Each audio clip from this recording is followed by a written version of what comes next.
Subscribe our channel to watch more educational videos like this. Hello student, welcome to my YouTube channel. Have a nice day. Today we take exercise 1.2. ये chapter जो है किसी कारणवश delete हो गया था YouTube से, इसलिए इसको हम फिर से ले रहे हैं। तो देखिए आप पहला क्वेश्चन है कि express each number as a product of its prime number. जो नंबर दिए गए हैं उन नंबरों के आपको फैक्टराइज करना है, मतलब कि ये नंबर किन किन प्राइम नंबरों से कट होता है ना। तो आपको इसमें प्राइम नंबर लेके इसका फैक्टराइज करना है। तो जैसे हम 140 का फैक्टराइज करेंगे, 140, तो ये देखिए ये नंबर 2 से भी कट हो रहा, 5 से भी हो रहा और 10 से भी हो रहा है ना। तीनों नंबर से कट हो रहा, लेकिन क्वेश्चन में क्या दिया है, प्राइम नंबर। तो मतलब कि इसको आपको 10 तो प्राइम नहीं है, इसलिए 10 से आपको कट नहीं करना है। आप चाहे 2 से कट कीजिए या 5 से कीजिए, माने कोई भी प्राइम नंबर से ही आपको कट करना है। ओके, तो इसका मतलब आप समझ गए होंगे कि जो नंबर दिया गया है उसमें हमें किस नंबर से इसका product of its prime number लिखा है। तो मतलब ये कि ये किन किन प्राइम नंबरों के प्रोडक्ट से बना हुआ है। तो मतलब प्राइम नंबर हमको लेके बताना है। तो मतलब कुल मिला के ये कहना है कि इसका आप प्राइम नंबर से फैक्टराइज कर दीजिए। तो आप चाहे इसको 2 से डिवाइड कीजिए या 5 से, लेकिन 10 से नहीं करेंगे। क्यों? क्योंकि 10 कंपोजिट नंबर है। तो इसको जैसे हम 2 से किए दे रहे हैं, 2 से 1 जा 0 है ना, फिर 2 35, फिर 5 से 1 जा 5, ये। तो ये देखिए ये प्राइम फैक्टर आ गए इसके। तो अब ये तो आपका जो है तो सॉल्यूशन फॉर्म हो गया। इसको लिखने का तरीका आपका ये इस तरह होना चाहिए, 1 × 2 × 2 5 × 7।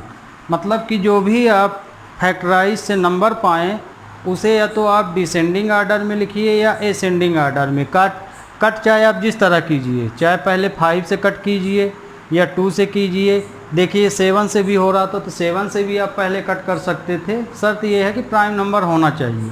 लेकिन जब आप आंसर लिखें तो आंसर को या तो डिसेंडिंग आर्डर में लिखिए, मतलब कि आगे 7 लिख दीजिए, फिर 5, फिर 2, फिर 1, या कि एसेंडिंग आर्डर में लिखिए जो मैं लिखा हुआ हूँ, है ना। ऐसा नहीं कि आगे आप 2 लिख दिए, फिर 7 लिख दिए, फिर 5 लिख दिए, फिर 1 लिख दिए।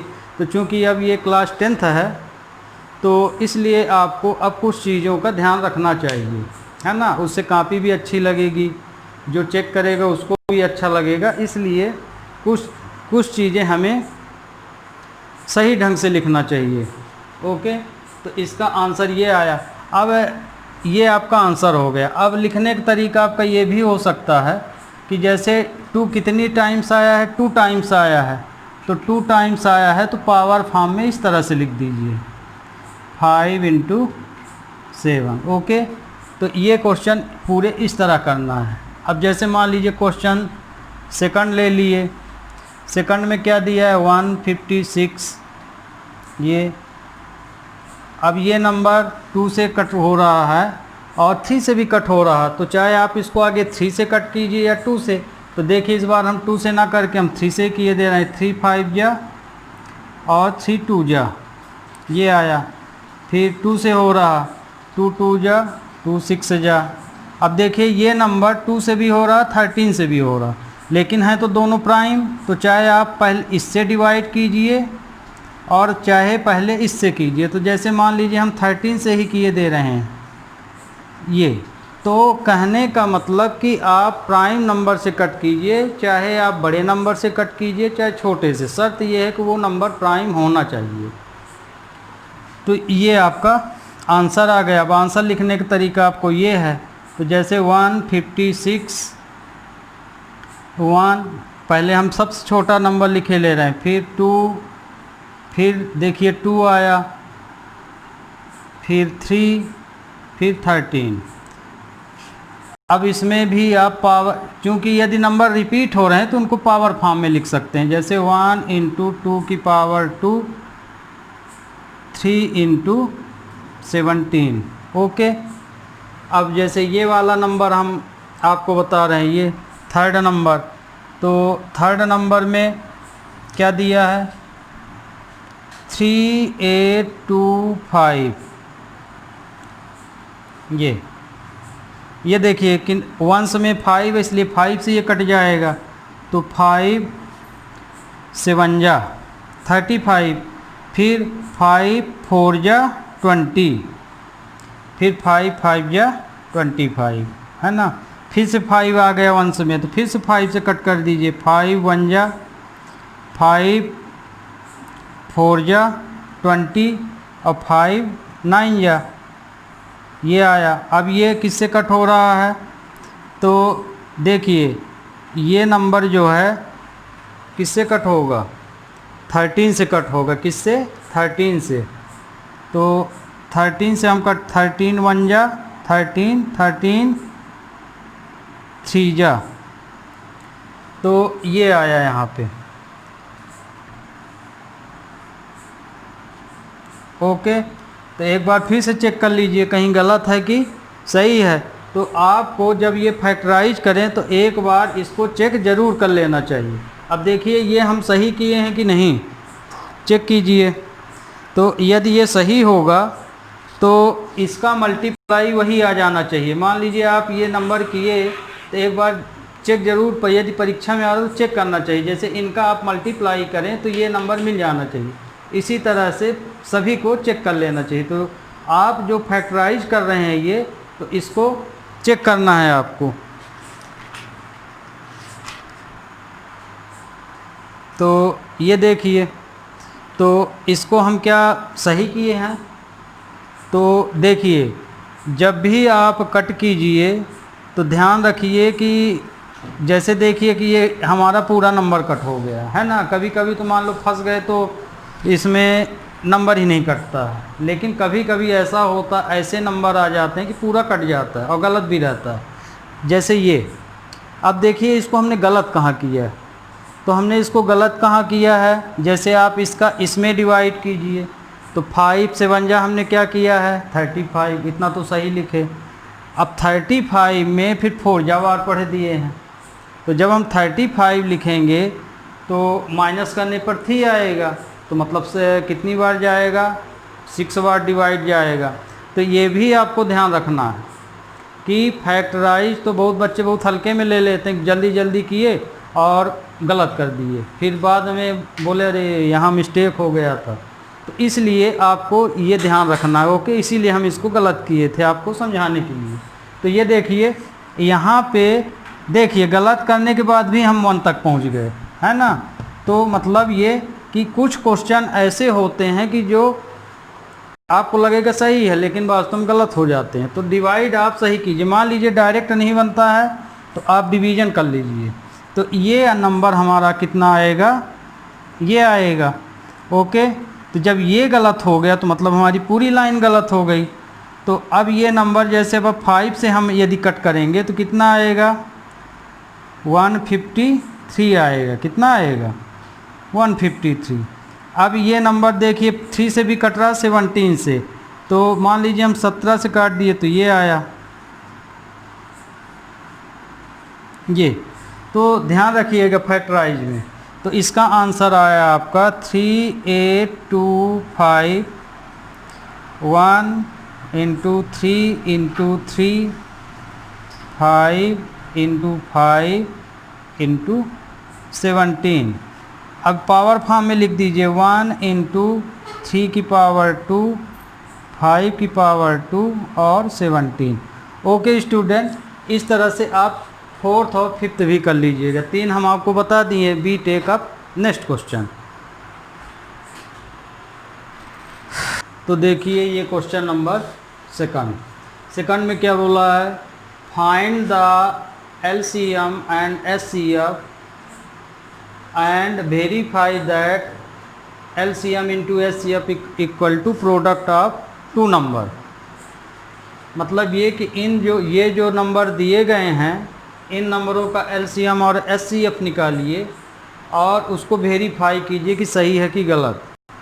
सही है कि गलत का मतलब ये कि यदि आप जो LCM और SCF निकालें, यदि उसका मल्टीप्लाई करें, LCM और SCF का आपस में क्या करें, मल्टीप्लाई, तो उसका जो आंसर आए तो उसका आंसर ये जो नंबर दिए गए हैं इन दोनों के मल्टीप्लाई के इक्वल हो जाना चाहिए। तो मतलब इसमें दो क्वेश्चन अटैच हैं, वेरीफाई भी करना है, LCM और SCF भी निकालना। तो जैसे पहला क्वेश्चन देखिए, सॉल्यूशन फर्स्ट 26 एंड 91।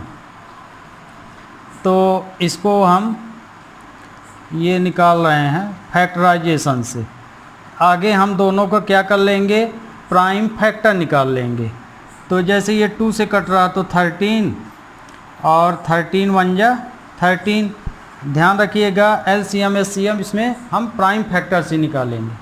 और ये जैसे 13 से कट जाता है 7 1 जा 7। तो इधर के नंबर प्राइम होना चाहिए, चाहे आप 7 से कट कीजिए या 13 से कीजिए। अब ये तो हम फैक्टर निकाल लिए। अब इसको लिखने का तरीका SCF भी निकालना है। तो 26 इक्वल टू 1 इंटू 2 इंटू 13, फिर 91 इक्वल टू 1 इंटू 7 इंटू 13। तो HCF, तो ये देखिए अभी तक आपने जो क्वेश्चन सॉल्व किया यहाँ से यहाँ तक, तो ये क्वेश्चन अभी आपका सिर्फ फैक्टराइजेशन है, हमको निकालना है SCF और LCM। तो SCF इसमें देखिए, SCF का मतलब क्या होता है, हाईएस्ट कॉमन फैक्टर। जो भी वैल्यू आई है उसमें अधिक से अधिक जो नंबर कॉमन हैं उनको निकाल लेना है। हाईएस्ट कॉमन फैक्टर का मतलब ये नहीं होता है कि जो सबसे बड़ा हो उसको ले लो। हाईएस्ट कॉमन फैक्टर का मतलब ये होता है कि जो आपने पेयर बनाया है उस पेयर में जितने अधिक से अधिक नंबर कॉमन हैं उनको आप कॉमन ले लीजिए और मल्टीप्लाई कर दीजिए। तो इसमें अधिक से अधिक नंबर दोनों में ये भर कॉमन है, बाकी तो कॉमन नहीं है, और एक नंबर ये कॉमन है। तो 1 इंटू 13 कॉमन वाले नंबर लिख लिए, तो इसका मल्टीप्लाई आया 13। ओके, तो SCF आ गया 13। अब LCM यहाँ पे निकालेंगे। तो LCM कैसे निकालेंगे, इसी मेथड से। जैसे LCM आप ऐसा भी कर सकते हैं कि SCF अलग से निकाल लीजिए और LCM अलग से निकाल लीजिए। और दूसरा तरीका है कि जिस मेथड से आप SCF निकाल रहे हैं इस मेथड से, उसी से LCM भी निकल आता है। तो LCM देखिए कैसे निकलेगा। LCM में ये होता है कि जो नंबर कॉमन हैं उनको तो आप लिख लीजिए LCM में। जैसे 1 कॉमन था 3, तो इसको भी हम लिखेंगे, है ना, लेकिन कॉमन वाला एक ही बार लिखेंगे। इसके अलावा जो नंबर कॉमन नहीं आए थे उनको भी लिख लेना है, किसमें, LCM में। तो देखिए ये नंबर दोनों कॉमन नहीं थे, तो LCM में आप इनको भी लिख लेंगे और इनका इंटू कर देंगे। तो इसका इंटू करने पर आपको कितना मिलेगा, 182। जैसे आप गुणा भी कर सकते हैं, 13 ये 14 आ गया, 13 में 14 का मल्टीप्लाई कर लीजिए तो ये आया ये। तो ये देखिए वो है ना। तो LCM इस तरह निकाला जाता है। SCF तो आप कॉमन लेके आप जानते ही हैं, पहले ही पढ़ चुके हैं। इस मेथड से LCM कैसे निकालेंगे कि जो नंबर कॉमन हैं उनको तो आप लिखें ही, साथ में ऐसे नंबर भी लिखिए जो कॉमन नहीं थे। तो जो कॉमन नहीं थे तो ये, तो यदि आप जो नंबर कॉमन है और जो नंबर कॉमन नहीं थे उनका भी मल्टीप्लाई कर दें तो LCM निकल आता है। ओके, वही यहाँ हुआ है। तो आप यहाँ देख के इसको समझ सकते हैं कि ये लाइन हमने कैसे लिखी। ये आपका क्वेश्चन फर्स्ट। अब क्वेश्चन फर्स्ट इसमें इतना तो हो गया, लेकिन अभी इनकम्प्लीट है, अभी वेरिफिकेशन भी करना है। अब वेरीफाई कर लीजिए, वेरीफाई। तो वेरीफाई में क्या दिया है, LCM into HCF equal to product of two number. ये रिलेशन है, ध्यान रखिएगा परीक्षा में आपको ये रिलेशन नहीं दिया जाएगा। आपको यदि क्वेश्चन दिया जाएगा तो इस तरह दिया जाएगा, find LCM and also verified answer. तो आपको ये रिलेशन याद होना चाहिए, है ना। ये तो प्रश्न है, बुक है तो इसलिए लिख दिया उसने। तो इसका रिलेशन क्या होता है, LCM into SCF product of two number. ध्यान रखिए प्रोडक्ट ऑफ टू नंबर मैं बोल रहा हूँ, इसमें 3 नंबर आप नहीं ले सकते हैं, सिर्फ 2 नंबरों के लिए ये वाली आइडेंटिटी है। ओके, 3 नंबर का चेक करेंगे तो गलत हो जाएगा। तो अब ये देखिए, तो LCM हम कितना निकाले हैं 13, LCM में हम 13 रख दिए। LCM ये निकला है 182, SCF 13। अब प्रोडक्ट ऑफ टू नंबर मतलब जो क्वेश्चन में दिया गया, क्वेश्चन में ये दिया गया 26 इंटू 91। ये तो प्रश्न अब आपको समझ में आ गया होगा कि जो हम LCM फाइंड किए हैं, LCM और SCF, इनका मल्टीप्लाई इनके मल्टीप्लाई के इक्वल आ जाना चाहिए। तो जब हम इसका मल्टीप्लाई करेंगे दोनों का आपस में तो कितना आएगा, मल्टीप्लाई करके देख लीजिए। ये 6, 24, 5, 1, 8, 2, तो 6, 6, 3, 2 कितना आया ये, तो इसका मल्टीप्लाई आया 2, 3, 6, 6। आ गया समझ में। तो जो मल्टीप्लाई इसका यहाँ आया वही इसका भी आना चाहिए। तो आप इसका मल्टीप्लाई करके देख लीजिएगा कि इतना मिलता है कि नहीं, हम लिखे दे रहे हैं।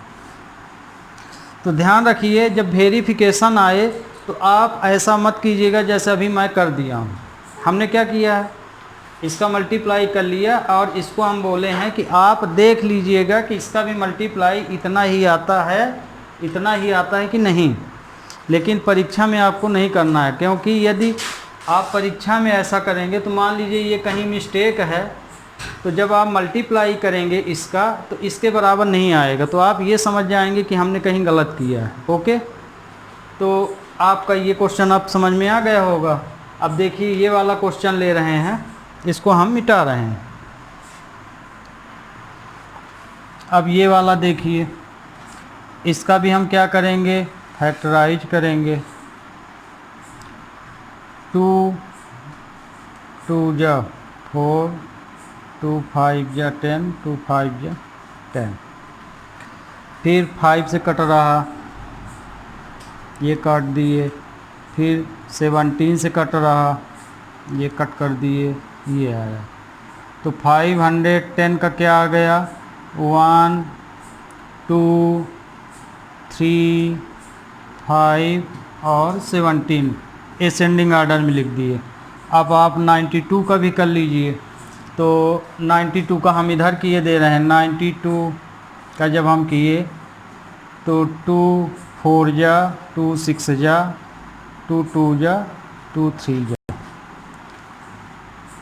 अब ये 23 प्राइम नंबर है, ये आया। तो ये देखिए जब हम फैक्टराइज किए तो ये फैक्टर आए, तो ये 92 का फैक्टर आ गया, 2 2 20, 1 2 2 ये। अब इसमें हम क्या निकालेंगे, SCF निकालेंगे। तो SCF मतलब जो कॉमन हो, तो इसमें देखिए कॉमन क्या है, 1 है और 2 है, बस इतना ही कॉमन है, बाकी तो कॉमन नहीं है दोनों में। तो 1 इंटू 2, तो SCF आ गया 2। LCM में क्या बताए हैं कि कॉमन नंबर के साथ जो कॉमन नहीं है उनको भी लिख लीजिए। तो LCM आ जाएगा इसमें 1 इंटू 2, मतलब ये तो कॉमन वाले नंबर हैं। अब कॉमन कौन से नहीं हैं, ये और ये। तो जो कॉमन नहीं उसको भी लिखे ले रहे हैं। ये हो गया, फिर 2 हो गया, फिर 5 हो गया, फिर 17, फिर 23। ओके, ये इनका मल्टीप्लाई आप करेंगे तो क्या आएगा, इन सब का 2 2 जा 4, 4 2 जा 8, 8 5 जा 40, 40 17 और 23 का आप मल्टीप्लाई करेंगे तो क्या आएगा, 23 4 60 आएगा। ओके, तो इसका मल्टीप्लाई ये आया। अब हमको इसका वेरीफाई करना है।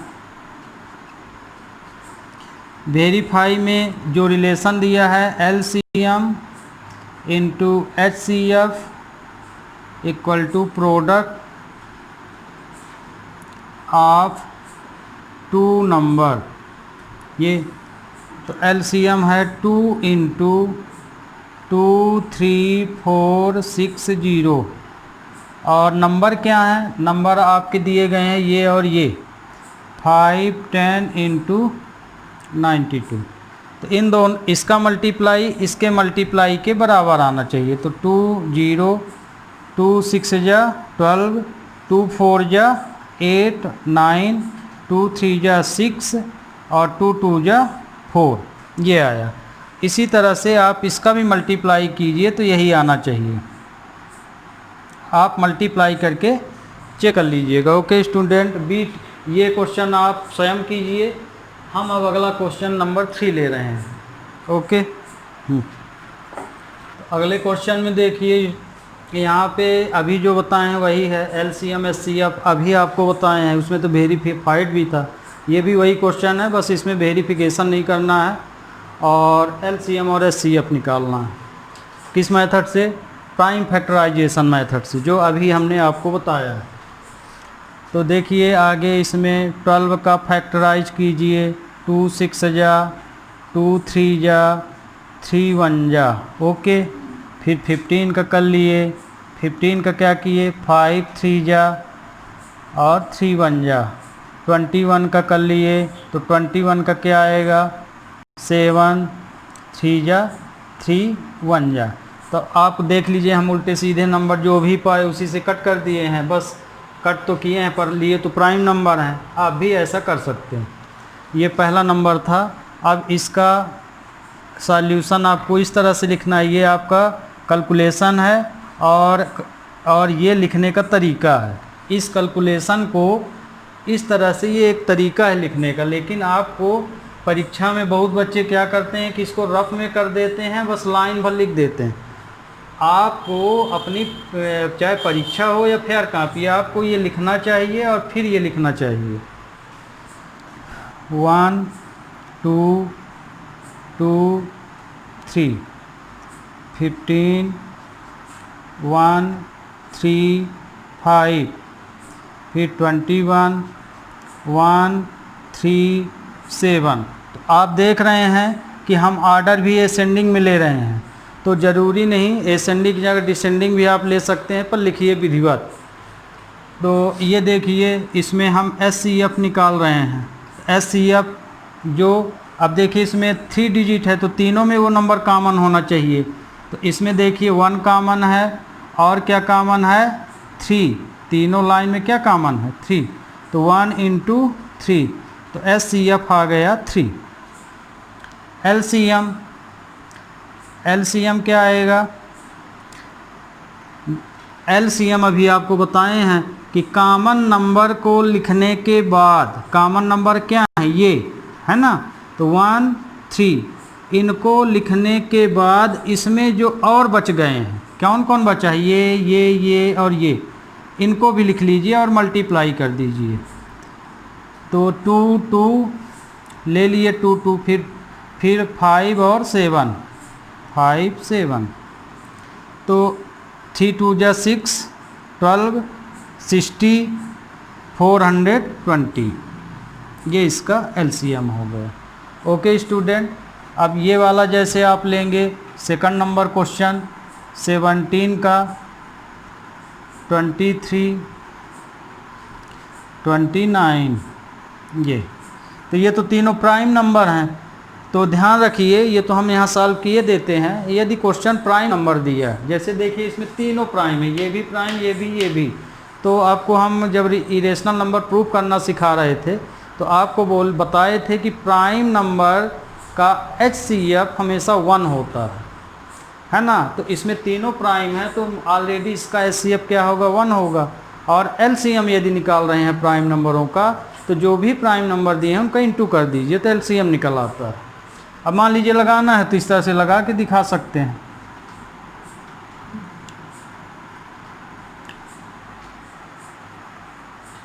सेवनटीन इंटू 1,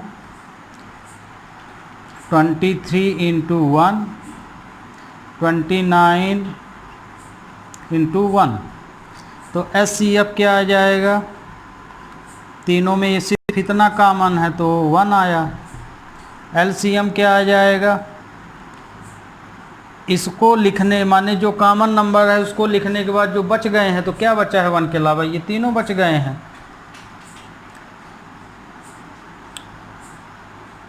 तो इसका मल्टीप्लाई करेंगे आप तो आएगा 11339। तो okay student, we take question number 4 ये अपने कर लीजिएगा। तो ये देखिए क्वेश्चन नंबर 4। क्वेश्चन नंबर 4 क्या दिया है, given that HCF equal to 9, LCM find करना है ना।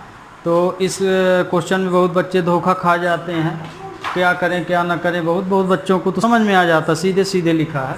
इसमें लिखा है कि इन दोनों नंबरों का HCF 9 है। समझ में आया, इन दोनों नंबरों का HCF क्या है 9। तो बताओ कि इन्हीं दोनों नंबरों का LCM क्या होगा। तो बहुत बच्चे इस यहाँ पे गलत करते हैं थोड़ा सा। LCM यहाँ समझ गए तो इसका LCM किसी भी मेथड से निकाल देते हैं। ठीक है, LCM तो आएगा, सही आएगा, गलत नहीं आएगा। लेकिन जब तक ये क्वेश्चन जो दिया गया है तो इसका मतलब ये कि आपको क्वेश्चन ये वास्तव में बोला गया है कि दो नंबरों का यदि LCM 9 आ रहा तो HCF को ही यूज करके LCM निकालिए। तो बहुत बच्चे इसको डायरेक्ट कर देंगे तो आप इसको यूज ही नहीं करेंगे। तो जब इसको यूज नहीं करेंगे तो क्वेश्चन देने का मतलब क्या निकला, क्वेश्चन का मतलब है कि HCF को यूज करते हुए LCM फाइंड कीजिए। तो यदि आप इसको यूज नहीं करेंगे, इससे डायरेक्ट उत्तर निकाल देंगे तो आपका एक नंबर यहाँ से कट जाएगा, है ना। इसलिए ये ध्यान रखिएगा। तो गिवन सॉल्यूशन, गिवन दैट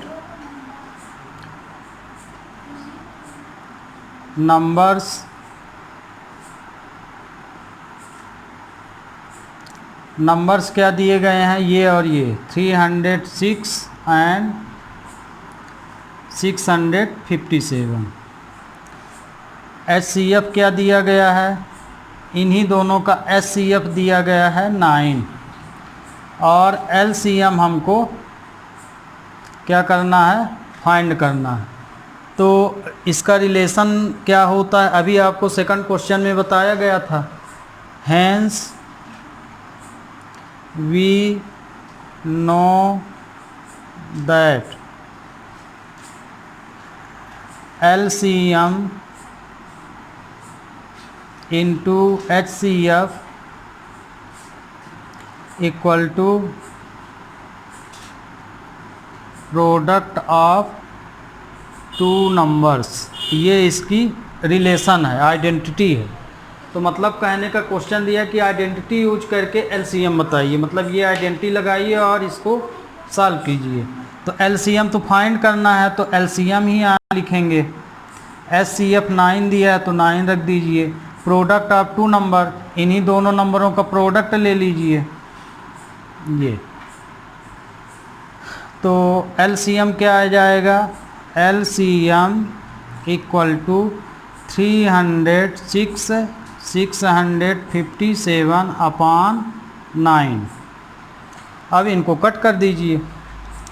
तो 3 से कट कर रहे हैं तो 3 3 जा, 3 1 जा, 3 2 जा, ये फिर से 3 से कट जाएगा, 3 3 जा, 3 4 जा। ठीक, अब इन दोनों का हम क्या कर लेंगे, मल्टीप्लाई 57। तो इन दोनों का आप जब मल्टीप्लाई करेंगे तो क्या आएगा, तो इन दोनों का मल्टीप्लाई करेंगे तो 22338 ये आएगा। तो ये आपका आंसर हो गया।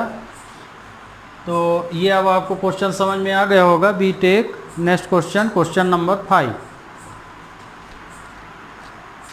तो ये देखिए क्वेश्चन नंबर 5 में आपको थ्योरी लिखनी है, कारण लिखना है। तो ये कारण हम लिख दिए हैं। अब ये कारण क्योंकि क्वेश्चन तो लगाए नहीं हैं तो कारण लिखना है, तो कारण हमने यहाँ पे लिख दिया सवाल। अब इसको आपको समझना है कि ये है क्या। इसमें ये बोला है चेक वेदर 6 की power n can end with the digit 0 are any natural number n। n यहाँ पे कोई नेचुरल नंबर है। नेचुरल नंबर आप जानते हैं 1 2 3 4 ये होता है। तो यदि हम 6 की पावर n में n कोई नेचुरल नंबर ले लें तो 6 की पावर n का हम चाहे जितनी बार मल्टीप्लाई करें, है ना, जैसे 6 की पावर 1 लिए तो 6 आया आंसर, 6 पावर 2 ले लिए तो 36 आया आंसर, 3 ले लिए 216 आया। इस तरह से आता जाएगा आंसर। तो क्वेश्चन ये बोल रहा है कि जैसे यहाँ समझ लीजिए, जैसे 6 पावर n का मतलब क्या होगा, n की वैल्यू है 1 2 3, आप चाहे यहाँ तक रखिए। तो जैसे आप 6 की पावर 1 लेंगे तो आंसर क्या आएगा 6। तो क्या इसके मल्टीप्लाई में 0 आया? नहीं आया। 0 आने का मतलब कि 1 डिजिट में 0 आना चाहिए। फिर देखिए 1 की जगह अब हम 2 ले लिए तो 6 गुणे 6 36 आया। क्या 0 आया? 1 प्लेस में 6 आ गया। इसी तरह से आप कोई भी नंबर ले लीजिए 1 डिजिट में इसमें 0 नहीं आएगा। ये है क्वेश्चन। तो क्वेश्चन ये बोला कि 6 की पावर n में कभी भी कितनी भी 6 की पावर n का हम चाहे जितना मल्टीप्लाई कर दें उसके 1 डिजिट में आप 0 नहीं पा सकते। तो बताइए इसका कारण क्या है। हमें मेन इसमें कारण है बताना है, सॉल्व नहीं करना है। सॉल्व तो हम बता दिए कि इस तरह देख लीजिए कि 6 पावर n में 1 लिए तो नहीं आया, 3 लिए तो आप कितनी भी बड़ी संख्या लीजिए मल्टीप्लाई कीजिए 6 पावर n का 0 नहीं आएगा। तो क्वेश्चन तो अब समझ में आ गया होगा, ये एग्जाम्पल भी बताए। तो इसका मेन कारण ये है कि जब तो इसका उत्तर क्या लिखेंगे, क्यों नहीं आया 0। तो इसका उत्तर ये है कि जब हम 6 की पावर n का फैक्टराइज करते हैं तो फैक्टराइज क्या आता है 2 और 3। तो यदि किसी भी नंबर का फैक्टर करने पर 2 5 ना आए, यदि यही भर नंबर के लिए नहीं, हम सब नंबरों के लिए बता रहे हैं। आप कोई भी नंबर कोई भी दे दे आपको और आपको बोले कि इसका मल्टीप्लाई करके आप बताइए कि लास्ट में इसके 0 आएगा। लास्ट का मतलब यहाँ 1 डिजिट है, 1 डिजिट में 0 आएगा कि नहीं। तो आप क्या करेंगे, गुणा थोड़ी करेंगे, गुणा करते नहीं बैठे रहेंगे, है ना, वो कुछ भी दे सकता है। तो आप इसका क्या करेंगे, जो नंबर है जो पूछ रहा है यदि कोई, तो आप सबसे पहले उसका प्राइम फैक्टर लीजिए। तो प्राइम फैक्टर हम इसका लिए तो 2 और 3 आया। रूल क्या है अभी आपको रिलेशनल में बताए थे, ये तो क्योंकि वीडियो डिलीट हो गया था तो फिर से बता रहे हैं। तो इसका मेन कारण है कि इरेशनल नंबर, रेशनल नंबर आपको पढ़ाए थे टर्मिनेटिंग एंड नॉन टर्मिनेटिंग। तो टर्मिनेट कब होगा नंबर, जब उसके फैक्टर में 2 और 5 हों। यदि 2 5 के अलावा यदि कोई तीसरी डिजिट आ जाती तो वो नॉन टर्मिनेटिंग हो जाता है। तो इसमें भी चूँकि 2 तो है लेकिन इसमें 5 नहीं है। तो किसी नंबर के लिए ज़रूरी है कि 1 डिजिट में यदि 0 चाहिए तो उसके फैक्टर 2 5 होना चाहिए, तीसरी डिजिट नहीं होना चाहिए।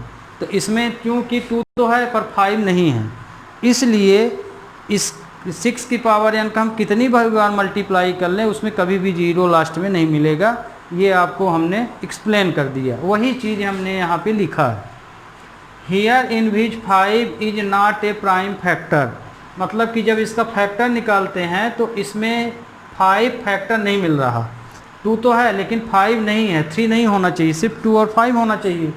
And the number which in the digit 0 indivisible by 5। इसलिए क्योंकि यदि किनारे में यदि इस संख्या में 0 कहीं आता, इसमें इसका मतलब क्या है, ये वाले का मतलब कि क्योंकि इसमें 5 फैक्टर नहीं आया, यदि इसका फैक्टर 5 होता तो जो हम अभी आपको एग्जाम्पल बताए हैं 6 पावर 1 2 3 6 पावर 2 लेके बताए हैं, तो यदि 6 का फैक्टर 25 यदि होता तो मल्टीप्लाई यदि हम एक दो एग्जाम्पल देखते तो किनारे 0 ज़रूर मिलता है ना। क्यों? क्योंकि यदि किनारे 0 मिलता तो वो नंबर 5 से डिवाइड हो जाता है। तो 5 का फैक्टर कब आता है? या तो किनारे में 5 हो या कि 0 हो किनारे में। तो यही लिखा है divisible by 5। IE has 5 as a prime factor. तो चूँकि इसमें 5 प्राइम फैक्टर नहीं है, और यदि प्राइम फैक्टर होता तो इसके किनारे 0 होता तो वो नंबर इससे 5 से डिवाइडेबल हो जाता। ये इसमें सीधे सीधे लिखे हैं। ओके, तो ये आपको समझ में आ गया होगा। अब अगला क्वेश्चन इसमें 6 ये है कि बताइए कि ये जो नंबर दिए गए हैं कंपोजिट हैं कि नहीं। तो कंपोजिट नंबर किसको कहते हैं? ऐसे नंबर जिनके फैक्टर 2 से ज़्यादा हों। व्हाट इज़ कंपोजिट नंबर, है ना। डेफिनीशन मान लीजिए कोई पूछ दिया व्हाट इज़ कंपोजिट नंबर, तो आप ये थोड़ी कहेंगे कि ये वो जैसे कोई एग्जाम्पल बोलने लगते हैं कि सर ये ऐसा है तो ऐसा हो गया इसलिए कंपोजिट है। ऐसा नहीं है। आपको डेफिनीशन क्लियर, माने यदि आप एग्जाम्पल दे सकते हैं तो आप उसी एग्जाम्पल के द्वारा डेफिनीशन भी स्वयं अपनी तैयार कर सकते हैं, अपने बना के बोल सकते हैं। तो ये देखिए हम एक एग्जाम्पल देते हैं जैसे 2। यदि हम 2 का फैक्टर निकालें तो 2 1 जा 2, तो इसमें कितने फैक्टर हैं? सिर्फ 2 फैक्टर हैं। तो जिसके सिर्फ और सिर्फ 2 फैक्टर होते हैं उसको हम बोलते हैं prime number. What is prime number? तो प्राइम नंबर की डेफिनीशन आप लोग सिर्फ एक रटाया बताते हैं। हम लोग जब भी पूछते हैं तो कोई सही ढंग से नहीं बताता, ना कहीं एक आध बच्चा बता दे। क्या बताते हैं? Self dividing number we are called prime number. अब इसका अर्थ यदि पूछ दें तो बस 2 1 जा 2 हो गया ना सर, 1 बार गया। 17 1 जा 17 हुआ ना। इस तरह से उटपटांग ढंग से बोलते हैं, हालांकि सही बोलते हैं पर ये तरीका नहीं है। इसकी सही डेफिनीशन ये है कि ऐसा नंबर जिसके सिर्फ और सिर्फ 2 फैक्टर हों।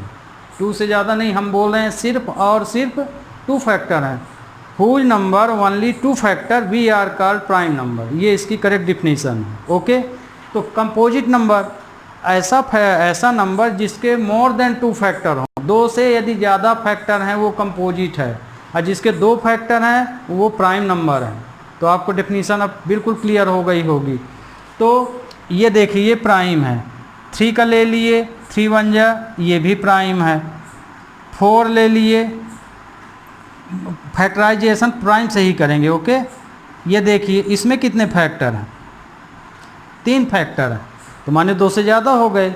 1 को भी इंक्लूड करना, ये नहीं कि अब 1 को काउंट न कीजिए। 1 2 3, तो देखिए जिसमें 2 से ज़्यादा फैक्टर वो कंपोजिट नंबर कहलाता है। ओके, तो whose number more than 2 factor we are called composite number. तो आपको क्लियर हो गया होगा, डेफिनीशन हमने बिल्कुल क्लियर आपको बता दी है। तो देखिए ये अब इसमें हमको इसको चेक करना है कि कंपोजिट है कि नहीं। तो ये देखिए पहला ले लेते हैं 7 11 13 13। इसमें से देखिए कॉमन निकालिए, ये प्लस है बीच में है।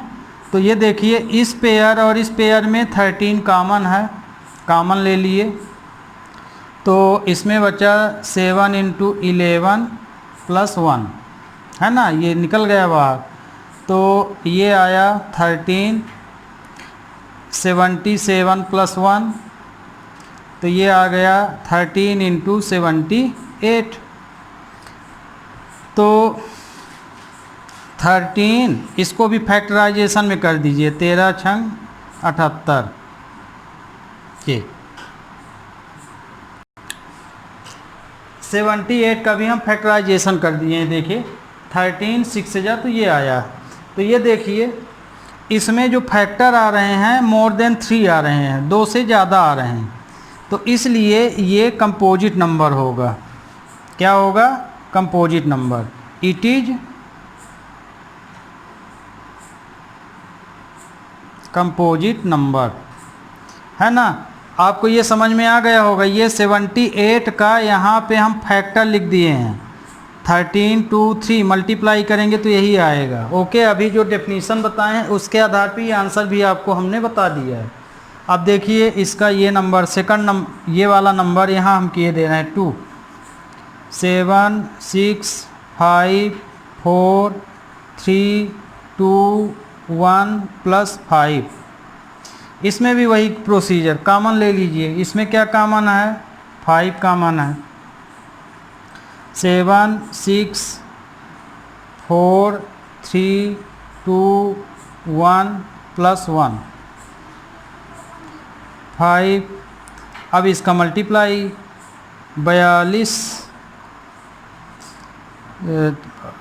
और इसका मल्टीप्लाई कर लीजिए तो 4 दूनी 8 4 2 जा 8 16 4 चौक 16 2 दूनी 4 2 2 जा 4 2 4 जा 8 तो 8 0 ये तो इसका आया 0 0 8 प्लस 1 ये आ गया। अब इसको प्लस कर दीजिए तो 5 इंटू 1009 ये आया। अब इसको तुम 1009 को मान लीजिए, आपको एक चीज़ और ध्यान रखिएगा, मान लीजिए आप चाहते हैं कि हम इसके आगे ना करें तो 13 1 जा 13 या 1 जा लगा दीजिए, ऐसा है ना। 13 1 जा 13 फॉर्म में ले लीजिए, तो इसको करने की ज़रूरत नहीं है। हम तो आपको डेफिनीशन के अनुसार बता दिए हैं कि इसको ऐसा करोगे। अब जैसे ये है तो ये आपका क्या हो जाएगा? It is composite number. कौन सा नंबर हो जाएगा? कंपोजिट 1 हम लिख सकते हैं। आपका क्वेश्चन कंप्लीट हुआ। अगला क्वेश्चन आपका होमवर्क है, क्वेश्चन 7। इसमें आपको बता दें, इसमें एलसीएम फाइंड करना है, पर क्वेश्चन समझाए दे रहे हैं। यहाँ जो है सोनिया और रवि 2 बच्चे हैं और दोनों बच्चे एक ही स्थान से दौड़ना शुरू करते हैं, है ना, ग्राउंड में। तो सोनिया जो है और रवि एक ही पॉइंट से दौड़ना शुरू करते हैं, अलग नहीं, एक साथ दौड़ना शुरू करते हैं। तो जो रवि है वो 12 मिनट में अपना एक राउंड पूरा कर लेता है और सोनिया 18 मिनट में। तो क्वेश्चन ये बोला गया है कि दोनों फिर से, जैसे शुरू से मिल के ही दौड़े हैं फिर आगे पीछे हुए हैं, तो ऐसी कौन सा समय आएगा कि जिस समय दोनों एक साथ फिर से आ जाएं? ऐसा समय बताओ, वह छोटा सा छोटा या लोवेस्ट समय बताइए कि जिसमें ये लोग रन करते हुए नेक्स्ट फिर से उसी पॉइंट में मिल जाएं। तो व्हाट इज़ टाइम, वो किस टाइम में वो दोनों एक दूसरे से फिर से मिलेंगे। तो ऐसे क्वेश्चनों के लिए हमको एलसीएम निकाल लेना चाहिए। Okay student, thank you, have a nice day.